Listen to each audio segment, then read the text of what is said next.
All right, everybody, welcome back to the Roka News Show. This is going to be our first full week as a daily news show. I am one of the three Roka founders. My name is Max Tui. I am Max Frost. And I am Billy Carney. And we have a lot of news to get into today. We are going to go heavy into a big question, Frost, which is the right now partaking in cancel culture? That's a question the internet seems to be asking. We have plenty of thoughts on this, including the debacle at the Oxford Union, some controversies around a new searchable database of all those celebrating Charlie Kirk's assassination, and much more.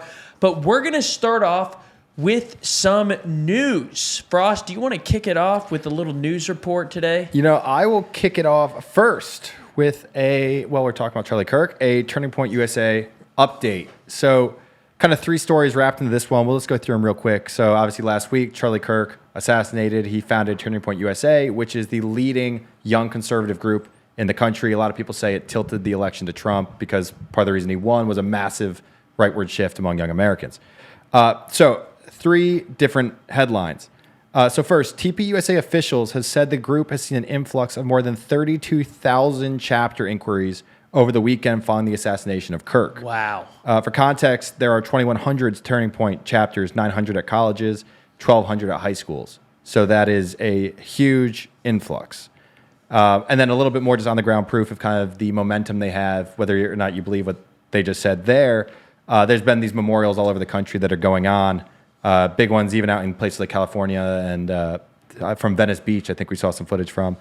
And they just announced today, for one thing, Vance is hosting today's episode of Charlie Kirk Show, and next weekend they're hosting a remembrance event at the Cardinals NFL Arena in Arizona where Kirk lived. So they're saying 73,000 people are going to be there, including the president. And this, of course, comes after, if you saw Kirk's widow, Erica, last week, pledged to continue her husband's mission and said not only is she going to carry on, she will continue the tour on which he was assassinated. He was assassinated on the first day of his new campus tour for this year. So any thoughts on that news, too? Yeah, well, first of all, Billy, I believe we have the Huntington Beach. I think it was Huntington Beach, but it may have been Venice Beach. It's been all Huntington this Beach, one's at Huntington. But dude, it's been everywhere. It was in Beverly, places you wouldn't expect to see such an outpouring. So here's just a attendees clip. Saw the same one. Yeah, Beverly Hills, the Jets game, which, sorry, Billy, to bring it up. Bills with the W there, but shout out to my brother Joe's working the game on the field. But there they applauded. They all but four NFL teams had an acknowledgement. Oh, really? The Packers kicked it off on Thursday. Yeah, all but four, which is wild. Frost, I'm going to leave the exciting UK tension story to you. And specifically what we mean by that is there was a huge rally this weekend, which Frost will get into because he's about to go there for a reporting trip. But also an update, quick, brief story here. U.S. and China have agreed tentatively on a TikTok deal. So, of course, you may recall this debacle goes back to Trump 1, this whole drama. But essentially, Congress passed a law in 2024 requiring TikTok's ByteDance, the parent company of TikTok, to sell the app by January 19, 2025 or face a ban. Then they've refused to enforce the law, and multiple executive orders have extended the deadline, yada, yada. They've kept it going. But on Monday today, U.S. Treasury Secretary Scott Bessent and China's vice premier ended 2 days of talks in Madrid, and they have declared that they've reached a framework to switch TikTok to U.S.-controlled ownership. Details remain largely unclear. But Oracle, which you may remember from last week, its founder Larry Ellison just became the wealthiest person on the planet. They, who already have a stake in TikTok, is expected to play a huge role in the new arrangement. So there you go. We'll see if this comes to, with this story at this point, it's hard to know what to believe. It just feels like we've been in this limbo for a long time. But who knows? Maybe Roka can make a splash in the new era of TikTok. You know, one thing that's interesting on the TikTok debate is, everyone. I'm curious what you think about this. A lot of people think this is quintessentially just a lot of people are like, oh, it's like Trump is doing this because all these Congress people and, they don't care about the people. And, Trump is the man of the people because he's kept TikTok alive. But the fact is Congress was elected. President Biden signed it. You had a democratically passed bill to ban TikTok, right? pretty much everyone got behind, not everyone, a lot of people got behind it to pass it. It's just been simply Trump not willing to enforce the law that's let it go on, which I would say on paper, at least, I'm not saying I disagree with it necessarily. On paper, it seems anti-democratic. Yeah, it is bizarre. I mean, I think everyone sort of is wondering. It's something that, like, as you recall, I'm sure, like, he flipped. People were like, he's trying to get the young person vote, and so a couple things he did. Some people were like, he decided he promoted the idea of not taxing tips. Remember, that was like a big part of his push to get young people, according to some Democratic critics. And then also he supported keeping TikTok, and he got an account. His account took off. He did a ton of interviews with, people like the Nelk Boys, and he did a Twitch stream with Aiden Ross. And anyways, he sort of took off on TikTok. So he's been a lot friendlier to them. But yeah, I mean, why isn't this law getting enforced? It's a bizarre limbo situation, and yeah, it's a little anti-democratic. I agree with that assessment there. But then again, I do think it's probably, I mean, if I were him, I wouldn't ban it. No. I mean, you're just asking for people to get pissed off. But yeah. Okay, next one. We can take it across the pond to the UK. Billy, you had some footage of this rally. That'll probably speak more than any article. So Saturday, they had a massive, this comes after in recent weeks, you had first the arrest of Graham Linehan, Irish comic who posted some anti-trans jokes and got arrested while landing at London's Heathrow Airport. Then subsequently, you had, I think, 900 people arrested at a protest in London, mostly peaceful protest. And I'm not actually mostly peaceful protest. But they were protesting in support of a group that the UK government has declared a terrorist organization. But a lot of people there say it's just a pro-Palestine group. So free speech is front and center, but it's definitely more the latter, not the Palestine side that got these guys out Saturday. But it was one of the largest free speech demonstrations in London ever. And they did talk about Charlie Kirk. That was a major aspect of why this went down. But Bill, you want to play some of the footage of what it looked like in London on Saturday? Fiery and mostly peaceful protests coming right up. Here we go. So no sound on this. Bear with us, Heck yeah. podcast listeners.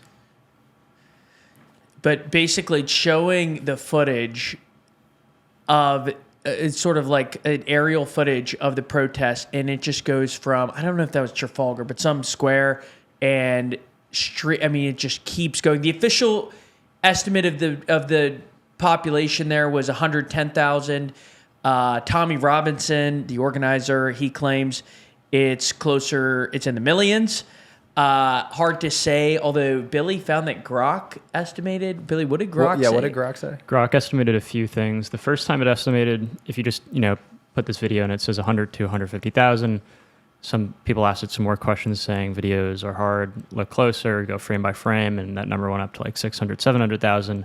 It just kind of goes to show God, it does look like a huge number. Yeah, it looks more than 100. I mean, we're not like crowd estimation experts, but it does look like more than 110. But millions, I do think people like to exaggerate.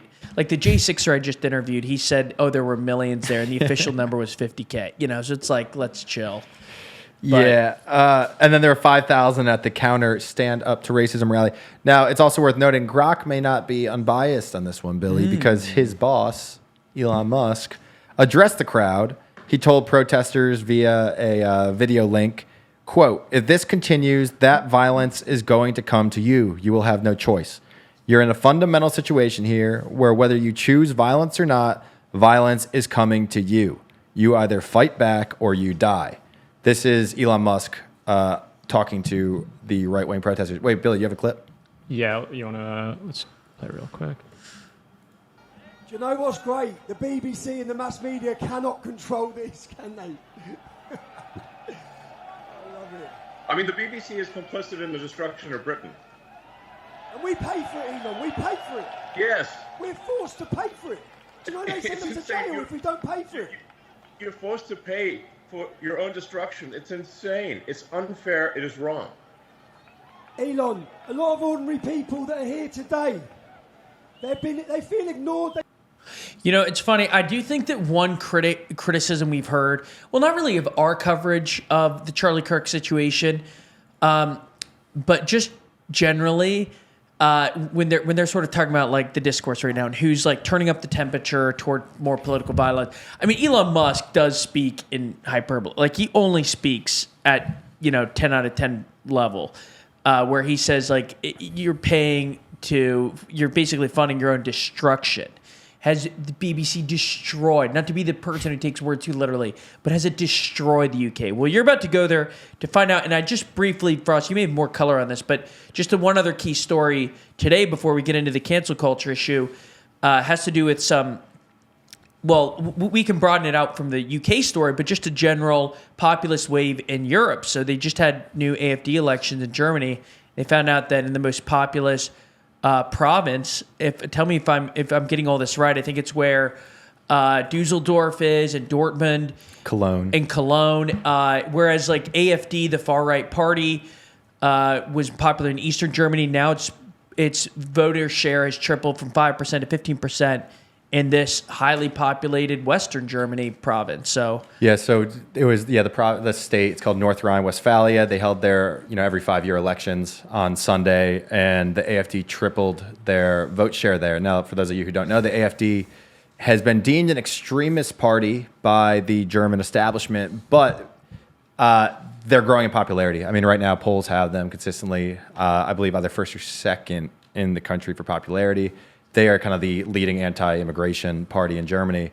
And there's a few things that's interesting about this, but despite the fact that the CDU, the center-right party, won the election in the state, but their leader came out and said, essentially, these results are very concerning. We cannot rest easily. The AfD is growing quickly. AfD, which is supported by Elon Musk and others, but yeah, it's all over the place. I mean, polls right now show in the UK, Reform UK, the anti-immigration populist nationalist party there, is number one in polls, with recent polls showing more support than the two traditional parties, the Conservatives and Labour combined, which is unbelievable. This party didn't exist until a few years ago.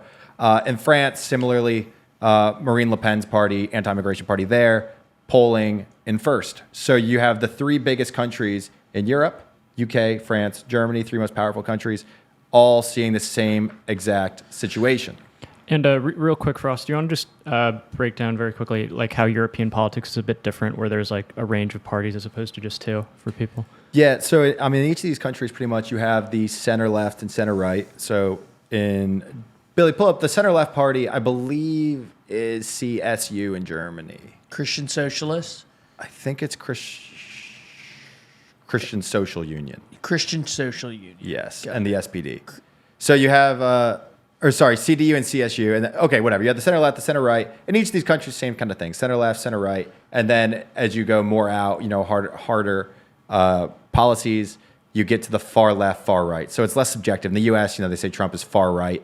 That's kind of a subjective term, more so than in Europe, where you do have a center, and then you kind of go out. The thing is, I think those terms can become pretty antiquated, because it's like, okay, what makes you far right? Opposing immigration in Europe for a long time made you far right. Now, there's definitely more to that in some places, but one country's far right isn't necessarily another, so the term is a bit subjective. And I think a lot of readers take offense when you label certain parties far right and far left, when again someone's making that decision to call them that. Although I do think there's some level of objectivity in a place like Germany, where you have a center and then you have a further out. Now, Frost, you have a super unique perspective on this, because you're about to go, starting Friday night, into to the UK and to Scotland to sort of go town to town, visit some of their Rust Belt and also urban centers to sort of take the temperature there. But you also did this in Germany, kind of going undercover, went to an AfD rally, spent some time with them.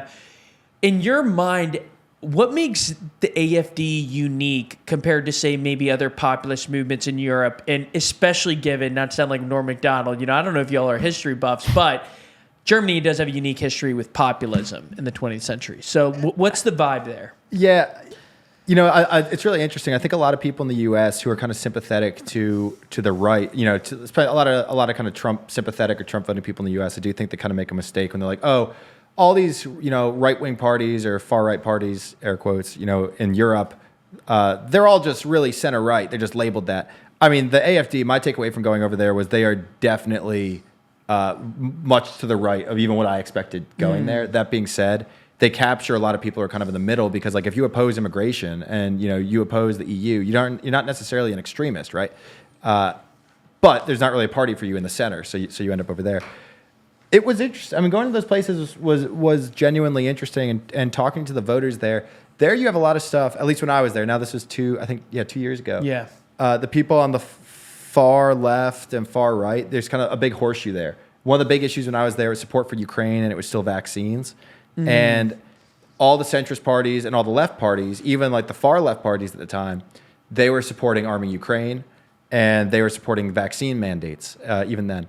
And so all the people on the left, you kind of have that like RFK type granola left thing. Yeah, you have right. that in all these countries. And in fact, RFK addressed, they had their equivalent of January 6th in Berlin a few years ago. RFK addressed the crowd there, which is an under appreciated fact, I think. But anyway, yeah, Germany is different because the political culture is different. They have rejected populism. They've rejected, real conservative politics since the Nazis. That's not to say that, the Nazis were even conservative. I know that's a subject of debate, but it's a very different landscape. I think a lot of people project, say, like the American political environment on Germany. I don't think that's fair. Well, it goes back to something you've kind of opened my eyes to, and then the more we travel, the more we've covered news at Roca. You realize that anytime you try to map American politics onto another country, it just doesn't work as neatly. Like I remember a line of some leftist friends is Obama would be conservative in Europe. And that might be true in a couple ways in terms of how he views the state and social services and even healthcare. But it's certainly not true in, say, Scandinavia on issues like immigration or trans rights or a whole litany of issues. Well, one thing I just got to say, did I send you guys the video? Billy, can you pull up that clip? I think I sent it to you in the chat earlier, the Roca chat, of Obama talking about immigration in 2007 when he was debating. Oh, totally at the DNC. different. Yeah. It's incredible to see that. I mean, just the shift there. He essentially, if you just took the words and you said, who said this, you would say it's Trump. Yes. And it's not. It was Obama in 2007. So it just goes to show how far that shifted. I guess the question, why do you think that is? How do you think it is they went from 2007? Oh, here we go. This is just a wild clip to see. Administration has done nothing to control the problem that we have. We've had 5 million undocumented workers come over the borders since George Bush took office. It has become an extraordinary problem. And the reason the American people are concerned is because they are seeing their own economic position slip away. And oftentimes, employers are exploiting these undocumented workers. They're not paying the minimum wage. They're not observing worker safety laws. And so what we have to do is create a comprehensive solution to the problem. Now, I have already stated that as president, I will make sure that we finally have the kind of border security that we need. Damn, maybe he is a conservative. My leftist friend is on it. No, but I mean, it's stunning that this has taken place. And another funny, cultural checkpoint or political checkpoint was after 2012, which I think is also just a fascinating moment where Republicans had the come to Jesus moment after Romney gets throttled and, betting markets suggested he had a chance of winning or very, very good chance, and he way underperformed the polls. So they were like, hold on, let's soften on immigration. And they've done the flip. So there's kind of been a couple flips that have happened. But, I don't know if it's a demographic shift that caused the left's policy to change. I also think a lot of it was foiling Trump. I think that rhetoric, like you could hear Bernie Sanders in 2015 talking about immigration kind of in this manner, but it was really, Trump that I think just took it to the next level. And then I think the left kind of reached its fever pitch of sort of being anti immigration austerity with the kids in cages narrative. Remember how people went all out on that. Like in The View, they were crying, AOC, the classic picture of this. And, Obama, as they say, like some people now call him the deporter in chief. Like if you want to actually look at the numbers, he deported a ton of people. Billy has it up. An all-white fit for AOC. Kind of drippy. It is kind of drippy. Some people think these were staged. I I mean, don't you think? I don't know anything about it, but I would guess it. Hey, AOC.com said AOC did not stage the photo shoot. Bro, that's like taking BlackRock's fact check on whether or not BlackRock runs the world. Well, they say AOC was photographed by photojournalists. Okay, well, maybe she was posing for the photojournalists. But anyways, that was kind of a moment in time. And then, and I also get, Trump's ICE policy is not popular either. So, let's also take a step back. I don't think people are asking for... Dude, one thing that Yeah. I'm surprised has not gotten more attention is the fact that this guy was killed in an ICE raid in Chicago on Friday. Did you see this? I did. I saw that J.B. Pritzker commented on it, but people are saying that he fled the police and then dragged one along. Yeah, Billy, can you find the footage? The footage is online. Oh, I didn't know there was footage. Yeah, and it shows the whole thing go down. I'm just surprised that more people haven't been all up in arms about this. I'm sure people have said stuff, but it certainly hasn't gotten picked up. Maybe because there's so much attention on this right now. Yeah, that's the clip right there. Let me just... Yep, there it is. Oh wait. No, that's can't just show them this. talking to the man at the tire shop who watched the whole thing. Daily Mail's going to have this shit. Maybe it's not even needed we to be gotta honest. be careful with this too. Yeah, that's true. All right, we don't want to get Yeah, booted. we get taken down. But we did just hit 1,000 subscribers on the show. Smash that subscribe button. Smash it. Never Smash miss an it. episode. Okay, so let's take it back to a really interesting topic, one that you've been writing an article on. Cancel culture. Is Love the it. right adopting cancel culture? There's been a slew of stories about people getting fired and, whatever, for saying things endorsing the assassination of Charlie Kirk. What's your take on this? Okay, I think the first... Okay, let's zoom in a little bit. So I think there have been a few high-profile situations that have created this narrative. And what I mean by this narrative is specifically what Frost's talking about, that the right is now practicing cancel culture. Some left critics, whether that's Mehdi Hassan or Crystal Ball of Breaking Point's big YouTube show on here, they sort of are saying, well, look who's pro-cancel culture now that it benefits you. And they're going after a few key things. One is the Oxford Union debacle. We'll start with that, as Frost mentioned. Another is this publicly searchable database of people who celebrated Charlie Kirk's murder. And then the third is there have been a couple high-profile firings of professors who kind of spoke out, and also Karen Attiah at the Washington Post. She just got fired. Wait, Billy, can you go to her profile? Yeah, let's work through each of these. Let's start Yeah. with her, Karen Attiah. What did she do? What happened here? So I believe what she did was she just quoted out of the blue. I think after he was shot, that she quoted one of her Charlie Kirk's statements, and for that reason, it was kind of taken as celebrating it. And so the Washington Post fired her, and she posted a picture. Let's take a look at that picture. Now this looks staged. I don't know about you. I'm not in the detective business. This is like the AOC one. They caught her in the- Photojournalists were in the bushes at 11 p.m. holding a torch. For those who are listening, Karen Attiah, she's a journalist at the Washington Post. She was their first global opinions editor, and she's holding a torch that looks like Washington Post on fire. It is that, with a rose in her mouth in front of the Washington Post headquarters, kind of like a play on the Statue of Liberty. And she's announcing her Substack. Can we click the Substack, Billy, and see what this looks like? She Yeah. must have something good up there. So this is what she put out. If I recall correctly, she misquoted Kirk. Is that Yeah, what she you were talking did. about earlier? He was talking about specific people, and he took it out of she took it out of context, and she had the phrase "black women" he was generalizing all black women with what he said. I spoke out against hatred and violence in America, and it cost me my job. That very well sums up this whole debate now about the alleged new cancel culture on the right.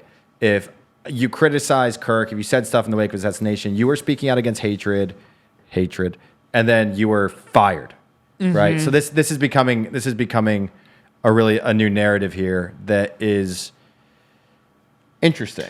Yeah, here I think was the key. Look at this. Black women do not have the brain processing power to be taken seriously. You've got to steal a white person's slot. Did he say that? Okay, no. So what Charlie Kirk said, we should find out the proper one online so I don't misquote him. But he was specifically talking about Michelle Obama and someone else, and he said, "Do not." He was essentially saying that they were affirmative action Yeah. people.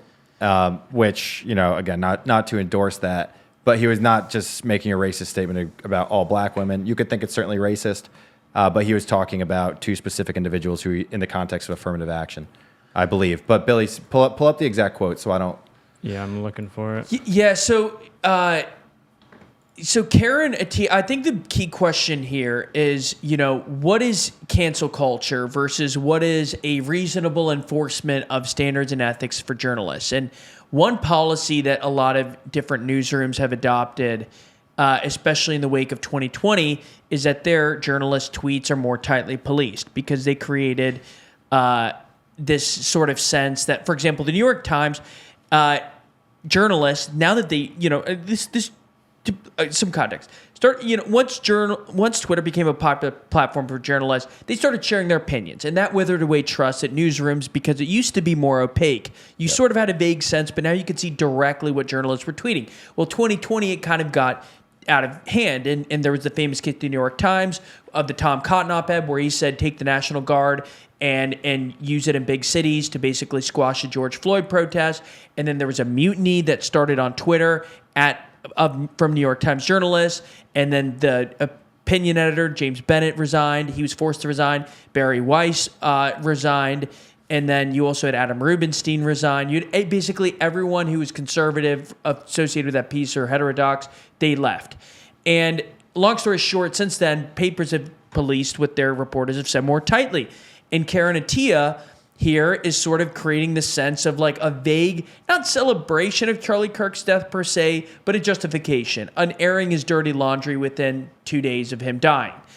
And so I think the Washington Post goes, that hurts our credibility as a newspaper, and so we're firing you. And is that cancel culture? Well, it depends on your definition of cancel culture. I think that it's reasonable for a newspaper whose currency is trust to seek out journalists and writers who create a sense of trust and a sense of values. Totally agree. Also, Billy, I just texted you the clip that in which he said it. So let's watch what Charlie We're going to see the actual clip. Yeah, so let's watch what Charlie Kirk said, and we can make up our own minds here. And so on. It's embedded below down here. Let's see. Scroll down. Right here we go. All right. Joy Reid and Michelle Obama and Sheila Jackson Lee and Ketanji Brown Jackson were affirmative action picks, we would have been called the racist. But now they're coming out and they're saying it for us. They're coming out and they're saying, I'm only here because of affirmative action. Yeah, we know. You do not have the brain processing power to otherwise be taken really seriously. You had to go steal a white person's slot to go be taken somewhat seriously. Play cut 52. Well, I was curious to see what cut 52 was on that, but we don't have to get into it. Yeah, so that's what he said, and then in that tweet right there, and in the one that got Karen Attiah fired allegedly, they took that to generalize him just saying all black women do not have brain processing power, etc. Yeah, this merging of the journalists with. Okay, so I got two thoughts on this. One is that if you're going to be at a place like the Washington Post, the New York Times, the Wall Street Journal, on the one hand, it's like obviously having an objective news reporter tweeting out their opinions is a conflict of interest. That being said, like we know already, we already know what these people think, generally speaking, right? Like you've written about this so much. They recruit these people. Middlebury is one of the best represented universities at the Wall Street Journal, or at the New York Times. It's one of the most liberal and smallest colleges in the country, and somehow it has more students there than what? All of University of Georgia, University of Florida, and Ohio State combined. Yeah, so we know it. They're recruiting journalists from these places from that, so you kind of know what their ideological backdrop is. Generally speaking, there are exceptions, but the other thing though is increasingly, news has become content, right? We're kind of a function of this. I don't know what's worse, whether it's worse to have people who objective journalists tweeting out their opinions, or people who are just objectively not objective. Mm-hmm. Whether it's someone like Tucker Carlson reporting the news. A lot of these guys on Twitter and stuff, say Chris Rufo or he's just conservative. He presents himself as a journalist in some way, but he's also just conservative. At least you know what you're getting. Totally. I don't know what's worse though is to have to go to someone from the left to get news about the right, or vice versa. or to have an objective, air quotes, reporter at the New York Times who is really not objective. Let's also put this into perspective for a second. If some people are sensing this is another facet of like Trump's fascist takeover, look at the Washington Post, the paper from which Karen Attiah was fired. Look at their opinion section, and you can be the judge if they're restricting liberal voices. Spoiler, they're not. They're not at all. This is an example of journalists are representatives of their paper. That is a reality, especially when, news is a 24/7 product. And when they sort of take down the barrier between journalist and audience, well, guess what? That can have consequences. Is that different than digging up Karen Attiah's tweets from 2012 in which she said something offensive about gay people or say about white people, and then all of a sudden that's used to cancel her because people don't like her today? I think that's a totally different thing than her sort of soft justifying the murder, or at least like pumping the brakes on people celebrating. So, but again, it's not. I mean, I think that's where we can reasonably have a difference of opinion, and she obviously shouldn't be prosecuted for it or anything. But do you want that person at your paper if you're trying to build trust, especially given their new mandate of being more moderate? Do you want that person at your paper? That's a decision every employer has to make. And I think trust is paramount, and she's obviously shown a level of class and lack of impartiality that should concern that. To clarify, too, on that point, did she say those things, or is that just examples? Like those old tweets? There wasn't... Oh, no. Oh, yeah. No, compared to the cancel culture of the 2010s when it was, right. Let's find what Shane Gillis said in a podcast 7 years ago or whatever it was. I don't know how long ago it actually was. But, okay, well, that leads to another. So you're saying, some people, too, you're saying are kind of tacitly approving of the assassination. Others are vocally endorsing it. And perhaps the most high-profile person to have done that is the president of the Oxford Union. Yeah. So, Billy, can you pull up a clip of this guy debating Charlie Kirk just a few months ago, I think. Yeah. I think it was in May. And say a bit first for the viewer too about the Oxford Union. What is the Oxford Union? Yeah, sure. So the Oxford Union was founded in the year 1823. It was founded because Oxford students felt they couldn't speak freely on certain subjects, including theology, and also I think their first debate was about Cromwell's legacy with the Revolution, and parliamentarianism was their first debate topic. So it was very niche, but since then it's become like this, like sacred ground for free speech and liberal debate. Several presidents have debated there. Every prime minister, Queen Elizabeth, it is the center for free speech and debate, arguably in the West. I don't think it's that much of a stretch to say that, or it's one of the symbols, let's call it that. Well, their new president-elect, George Abarianabe, I may be butchering that pronunciation, I apologize, but he took to the Oxford Union WhatsApp group chat and said, Charlie Kirk got shot, let's effing go. And then he posted on his Instagram status, he said, Charlie Kirk got shot, LOL, with 3 O's. And the sort of sad thing is that he debated Charlie Kirk in May. The debate was published on June 6th, but the debate was on May 20th. And I think it might be that top clip there, Billy, if we want to get a clip, just so you can see George. And again, he's the president-elect of this institution. Let's see if they show any clip on Sky News here. Sorry, give me a second here. Yeah, no worries. In case you want to scrub through it all. But so just a little more context. So since then there's been a backlash, and everyone, including Elon Musk, has said remove him, this and that. They haven't vowed to remove. Yeah, he comes on right here. Yeah. So this is the clip of Charlie Kirk debating the man who subsequently said he was glad he was dead. This is 4 months ago. Hey, Charlie. So I wanted to return to a comment you made earlier about the generation of lost boys. You likened them to the Peter Pan movie. Oh, okay. Yeah. So when we're talking about Red Pill Media as being a large influence, and I wanted to define that. It's said Red Pill Media, Matrix, in which a lot of these media heads talk about unplugging yourself, and it's about waking up to the realization that there is an active attack on masculinity, that men's rights need to be, that men are being oppressed in a way, and that men's rights need to be advocated for.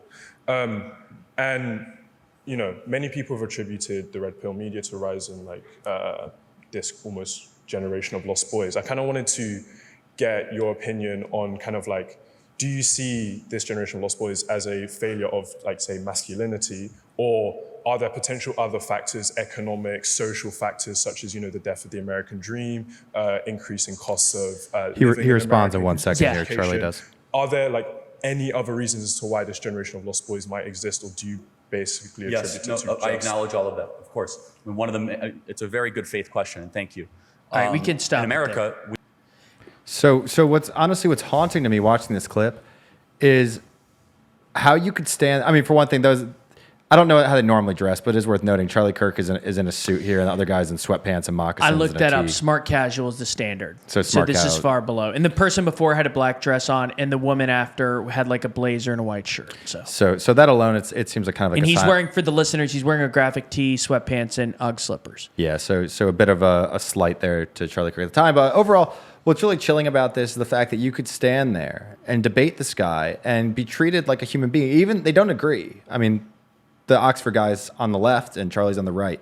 They don't agree on really anything here, but they have a debate. They have a civil debate, and then a few months later, to say, Charlie Kirk is dead. Let's fucking go. LOL. Yeah.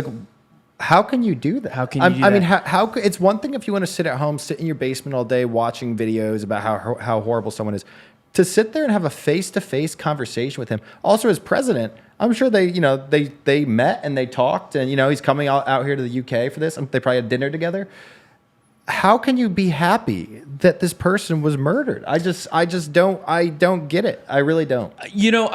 George was more, civil's one word. He was more civil in the debate with Charlie Kirk than I would have guessed given his reaction, but he was also this sort of he was very airy in the conversation.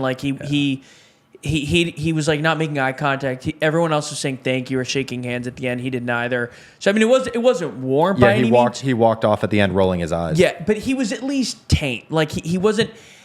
And then I saw this leaked WhatsApp chat, a couple more screenshots, and it wasn't just the let's fucking. He said, someone said, and he was an avid Second Amendment supporter, something like that, and then George then quote tweeted that on WhatsApp, saying he reacted to it, saying the script writes itself, that kind of thing. And so generally he was. Now, one thing at Roca that we've said from day one is we are supportive of the ability for people to change, and we are pro forgiveness, and we are adamantly pro free speech. We depend on it as a platform. If we didn't, I mean, what kind of journalist wouldn't be adamantly pro free speech? That is a lot. Yeah, that's a great answer. But we are very pro free speech, and we also think people have the room to change. Now, George has had an interesting. He said he acted he reacted impulsively, and that he regrets it. But at the same time, he also said my words were no less insensitive than his, which he meant to say my words were no more insensitive than his. And he sort of justified it a little bit still. So all that's to say, it was a pretty weak turnaround. And now they're thinking about removing him. And then people are saying, whoa, isn't that cancel culture? And to me, cancel culture would be kicking him out of polite society and never allowing him to get a job again. Removing him as the president of a free speech debate society, as someone who's celebrating political violence, that does not seem like cancel culture. Maybe there were bad faith opponents to cancel culture, but most of them were just saying, don't end someone's life for something they did distantly in the past, especially. This is different. This is something he said consciously, soberly in the afternoon after someone was shot. So to me, it's removing him from. Anyway, so that's certainly where I come down. I do think the database, though, where people are basically posting everyone who's ever shared about it or celebrated it, and now you can find them. So who's creating the database? What are the details of the database? I don't know who's creating it. Whenever I see this kind of thing on X, I know it's gotten huge play. I'm always inherently skeptical because it's for those who are listening, It says breaking alarm emoji, all caps. A searchable database will soon be released exposing over 50,000 leftists who celebrated Charlie Kirk's death, listing their names and employers. This is an increase from 30,000 and 40,000 in just a couple days. A lot of people are about to get fired. Okay, I don't know who this person is who tweeted it, for one thing. So he could definitely be legit. I just don't know who he is. His name's Aaron Doherty. But whenever it's this kind of thing, I'm always skeptical. You see it all the time. In the last week, the number of people who've been sending stuff. Did you see this about the shooter? Did you see this? And it's just all bullshit. Yeah. And on X is the king platform for this. But so let's see what we can get on this actual database. Yeah, so the Charlie Kirk Data Foundation, it looks like, is organizing it, and that's an anonymous group. It doesn't seem to be affiliated with Charlie Kirk or Turning Point, but they claim to have identified over 60,000 people who've celebrated his death, and they are all over America's institutions. You know, I will say that this one feels much eerier. First of all, when you have 60,000 people, my first question, you know, Bill Maher had a great term during the Me Too era it's called distinction deniers, where essentially everyone who did anything remotely wrong was kind of lumped together as a Me Too person, where some had done heinous things and others had done, relatively minor things, and they were lumped together. So my question is this going to be mob justice? Because mob justice is also a symptom of cancel culture. If they are just coming after anyone in this McCarthyite fashion, that to me is a red line, don't cross. And this does feel a little bit like, I don't know, Salem Witch. Yeah, well, so Billy, scroll down in the Axios article. It says there, apparently, it said Sean Duffy, Transportation Secretary Sean Duffy. Keep going down. Where was it? Bottom, cabinet members. Transportation Secretary Sean Duffy praised United Airlines for firing a pilot who criticized Kirk. Can you click that, see what we got here? What did this guy say? Yeah. Oh, wow. Okay, so a pilot for United. Okay, you tweeted this. Did he tweet the picture or what? Or he said it on the Slack? Did he say this on United Slack? Looks like Slack. Okay, first of all, dude, if I'm that guy, I thought pilots couldn't have glasses. Wait. So what did they say? So there's a pilot, and he said he's glad Charlie Kirk is dead because he was an effing Nazi. And it seems he said that on... He said he chose the words effing Nazi. He chose those words deliberately. Okay, this is such an X take. The person quote tweets him and says, "Would you put your life in Andrew's hands?" Okay, what? So United fired him, and Transportation Secretary Sean Duffy says, "Good on you, United." I mean, you know what though? There was a case where we can go to Billy. If you look up Jesse Single's Twitter, shout out an old part-time Roka rider. But if you look up Jesse Single, he does share another case. So that one was pretty, frankly, egregious. If you keep going down, he's talking about this teacher. I think her name's Miss Rachel Callahan. Maybe it'll be hard to find. But basically this... Wait, sorry, just for later, Billy. Yeah. Remember so we can pull up this clip after. Oh, yeah, that would be good, a good one to end on. Yeah. But basically, there's a teacher there was leaked audio of her telling her classroom that there's no such good thing as... No. If you keep going, it should be. Her name's Rachel, spelled with AEL. Sorry, he's tweeted a lot today. Maybe we can go with. There she is. Boom. This is it. Miss Rachel O'Connor at Miamisburg High School, which is in Ohio. But click on the audio. This is a teacher now who's getting hounded, and there's leaked audio. Here it is. All the way on social media, but the violent aspect, you should be allowed to say whatever you want without violence being inflicted upon you. Does that make sense? And so when we talk about things like industrialization, right, as much as it was less controversial, right, he, like I said, was an absolute terrible person, the things that he has said. Violence is not violence isn't the answer. So, I mean, I wouldn't want my high school teacher saying definitively Charlie Kirk was an absolutely terrible person. But should this person have this audio leaked and then lose their jobs? What's your take? Because she clearly condemns political violence. And And people are, now she's on the front page. Maybe this is just this. Yeah. I mean, I personally think it's ridiculous for a teacher to be indoctrinating kids with their political opinions. I mean, when you go to school, you should not be getting told that a political figure is either good or bad, unless we're talking about, people that, historians have rendered a verdict on. But let me just put it this way. This is a big difference between those on the site who are saying "burn in hell, Charlie. Thank God he's dead." That's true. It's a different, to me. It's apples to oranges. Though. Yes. Talking about a teacher. If you wanted to record somebody, say it's just like a bunch of employees sitting around in a company having a conversation, and you leak the audio of someone saying he's a terrible person. Obviously, you shouldn't be fired for that. Right. And even if you're just sitting at the water cooler saying to someone, I'm glad he's dead, whatever. I still don't know. I still don't think you should be fired for that. It's different to be a public figure and to be putting out these views intentionally, or in her case, to be a teacher feeding political views to your kids is very different than just like a private conversation between people, in my opinion. But Billy, can you go back to? There's something else that just made me think of. I know what it was. The Fox News clip. Oh yeah. So we can't talk about this without talking about this other one. So the Fox News clip of, you had it somewhere, Billy, about the lethal injections.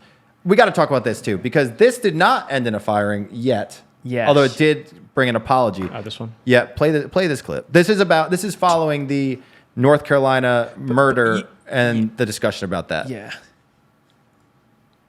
They have given billions of dollars to mental health and the homeless population. A lot of them don't want to take the programs. A lot of them don't want to get the help that is necessary. You can't give them a choice. Either you take the resources that we're going to give you, or you decide that you're going to be locked up in jail. That's the way it has to be now. Or involuntary lethal injection or something. Out of nowhere. And the best part about that clip is like the woman host at the end like kind of interrupts him. But like, not to say like, whoa, but like, and like they're just going to continue the conversation. Well, and that was Brian Kilmeade. Yeah, he apologized today, but I mean, that's insane. He issued an apology, but yeah, he's talking about involuntary lethal injection for the mentally ill who don't take their medication. Policy. Frost going like through Times Square. All right, you're next. Like it's a vaccine tent. But this is just. Billy's laughing. I can't believe it. Yeah. But yeah. Never. Sick pop. Billy, wait till you hear what Tui said. No. Yeah, so it's concerning. I mean, all the rhetoric is, do you want to get into a place where people are terrified to speak out loud? Again, it's different though. You're saying this on live TV, like, you're saying that you're tweeting stuff out as a journalist for the Washington Post. It's very different than what you say in private. It's very different than your private opinions. These are public figures speaking publicly, and obviously, if you went out there and said the N-word, you would lose your job. The question is where you draw the line. It's not a binary. Yes, this should happen. No, it shouldn't happen. It's where you draw the line. And there's gonna, you just gotta hope that it doesn't go too far. Gotta give a shout out. And he'd actually be good to interview. Maybe we could email him to see if he could come on like tomorrow or something. But Greg, this organization that you referenced the other day, FIRE, which is basically the preeminent free speech org in the U.S.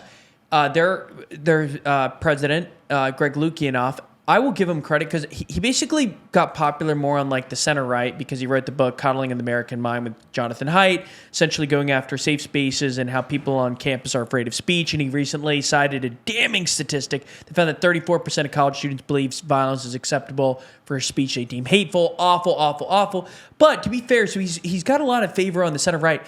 But he's been going after this issue aggressively. He says these people should not be fired. And I respect Greg. In a world of grifters, he clearly doesn't always just choose whatever side benefits him. And he's like been going off. There's Greg. Look at that beard. But I will give him a ton of credit for kind of standing up and not just to be edgy and to be unpredictable, but he's always on the side of free speech. And his take is that university professors shouldn't be fired for kind of like takes on this. That for celebrating Kirk's death. So whether you agree with it or not, he's a free speech lawyer. He thinks Americans fundamentally misunderstand free speech, that it's way more far-reaching than most people appreciate. So again, it's interesting to hear his perspective on that. I do think the thing that everyone who says, there's an innate feeling, I think, for a lot of people who are horrified by what happened to Charlie Kirk to be like, oh yeah, good, you should lose your job. Yep. It's not about what you feel right now. It's about the implications of that 5-10 years down the road, or just whatever, and how it could ricochet back to you.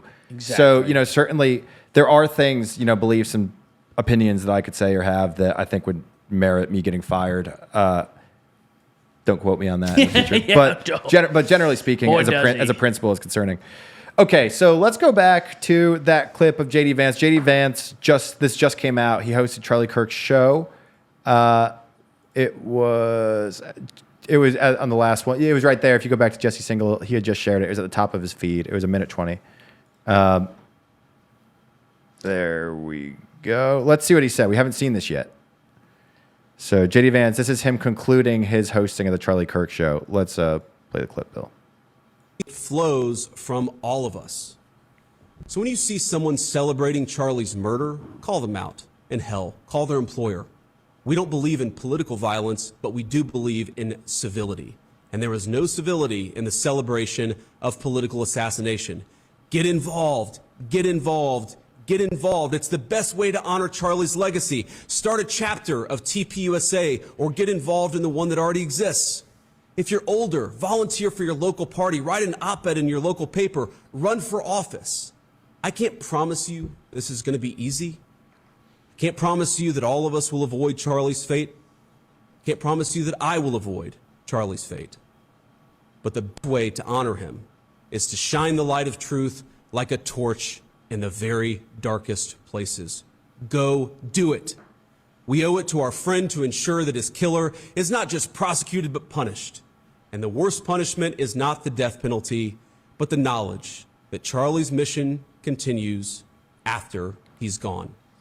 And thank you, everyone. That was Peter Thiel. That was JD Vance talking. So what do you think about that? You got the vice president saying, call their employer, snitch on the person. Yeah, that feels a little heavy-handed. In my book. But, I think I also, I always wonder, like, what happens behind the scenes for him to take over that show slot. Because, like, this is a golden opportunity. I mean, the cynical part about this death is, frankly, different people are capitalizing on it. So, what would you do as an employer, right? If you got a phone call from someone saying, hey, your partner Billy tweeted in support of Charlie Kirk's death. What do you do as the employer if you get that phone call and then they send you a tweet that he shared saying good riddance? Well, I think it depends on their job. If they represent the company, then your public reputation, for better or worse, matters. Maybe sometimes you could swallow the bullet just because, like,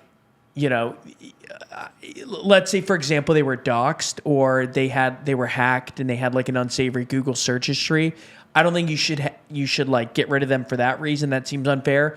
But if they willingly tweeted it, and that to me hurts your reputation as a company pretty severely. If they're like an engineer, I don't think they should be fired. To me, will it impact your company's reputation? And if it does, it's hard to say no. But I guess I keep floundering only because I'm in the back of my head. I'm like, we should also have norms in our society where you're willing to take a range of views, but they should be civil views. There's a difference between people who got canceled for kind of acceptable views on, like, that they thought, for example, that biological women are women and trans women aren't. Like some people got canceled for taking a stand on that.